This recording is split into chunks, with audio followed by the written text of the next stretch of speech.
Welcome back to Von Blues Boxing, man. What's up with everybody, man? What's going on? What's going on, man? It is cold today. But yeah, I just wanted to give my predictions for the Adrien Broner and Jovanie Santiago card. It's gonna be on Showtime this Saturday, fellas. I know most people can probably watch it, Oscar Valdez and Miguel Burchett card fight. But I'm gonna be watching both. I'm gonna have one on the TV, one on the phone or the laptop. I'm gonna watch both. But yeah. So we got on this card, we got in the main event, we got Adrien Broner versus Jovanie Santiago. In the co-main event, we got Otto Wallin versus Dominic Brazil.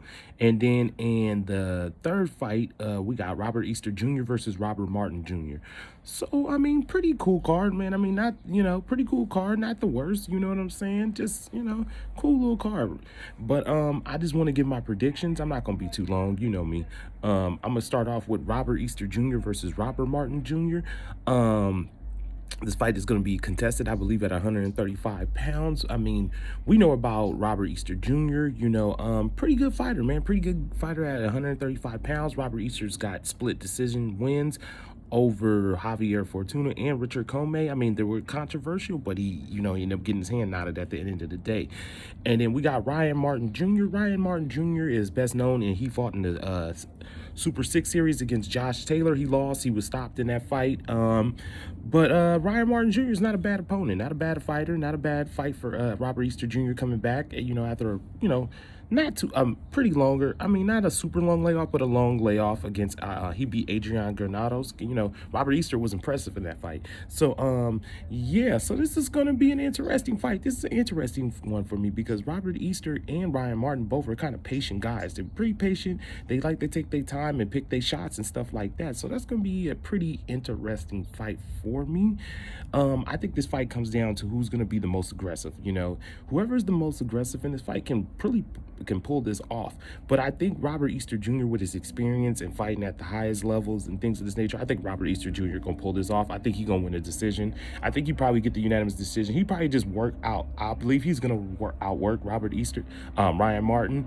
You know what I'm saying? So I just think Robert Easter will win this fight. After this fight, Robert Easter, I don't know where Robert Easter go. He's ranked 5th in the WBA. I mean, he's got some opponents on the PBC. He's got Isaac Cruz, possibly. That's a dangerous fight. He's got Javier Fortuna, possibly. And I was like, well, Rolly, but I don't think that fight will happen. I mean, there's some fight possibilities for Robert Easter over there, but then he could possibly go to 140 if Robert Easter is just like, maybe the options is not as open as I thought it was, at 135, because him and Tank ain't gonna fight each other. I don't believe him and Tank gonna fight each other. So maybe he go up to 140. He got Mario Barrios, he got Regis Prograis over there on the PBC. He's got some options up there at 140, or maybe stay down 135. So we'll see what Robert Easter do after that. But I'm going with Robert Easter with the unanimous decision.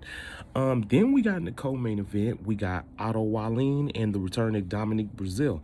Dominic Brazil. Otto Wallin, so we know about Otto Wallin, we know about Otto Wallin. Otto Wallin, he made a pretty good account of himself against Tyson Fury.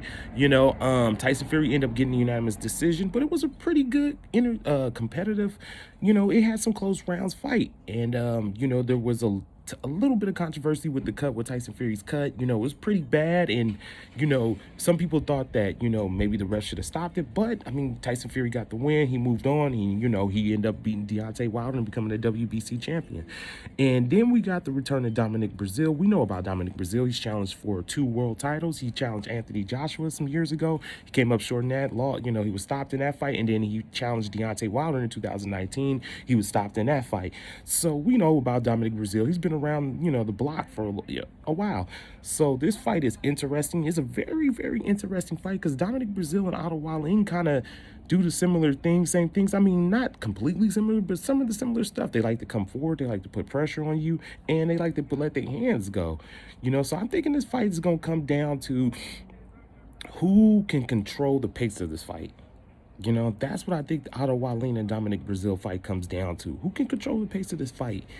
And you know what I'm saying? I think that's the big thing. Who can control the pace of this fight and who can take those punches that's gonna get landed? Because you know Dominic and Otto gonna land some punches on each other.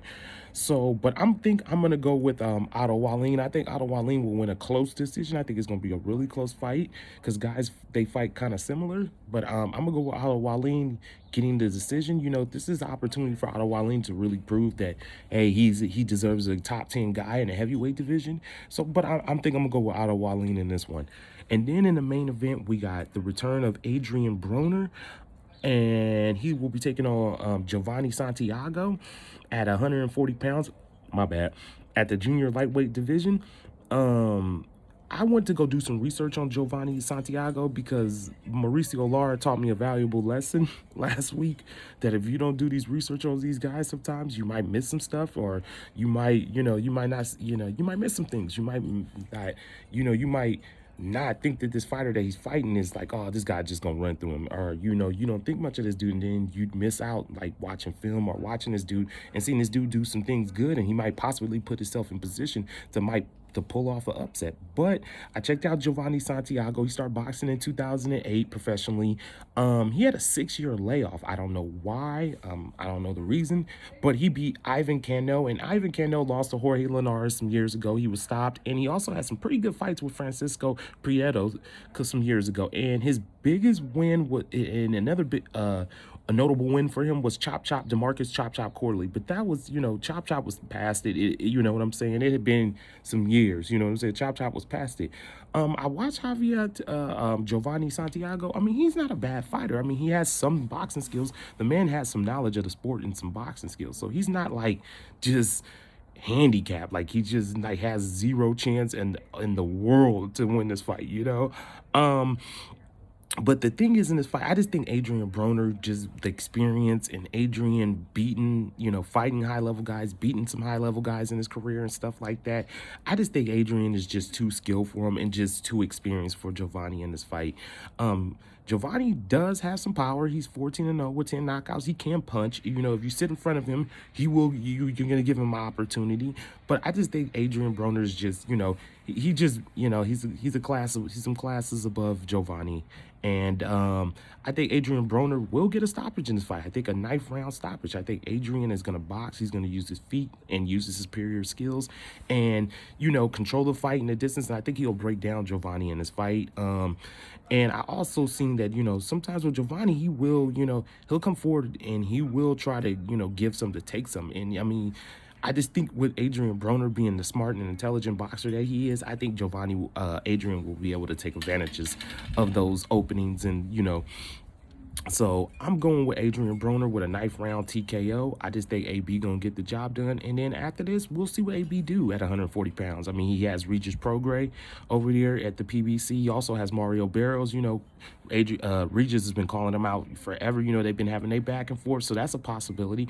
And then anybody at top at 140 pounds will fight Adrien Broner. I think anybody that's at 140 pounds will fight Adrien Broner because Adrien Broner is a marketable dude. He has a name, and he's a guy that's gonna put some asses in the seats. Excuse my language. But yeah, so that's pretty much it. That's all I wanted to give my ideas and my thoughts and my predictions on the Adrien Broner and Jovanie Santiago card. That'll be on Showtime. Man, y'all check that out. Y'all be good. Y'all be safe, man. Von Blues Boxing. I'm out.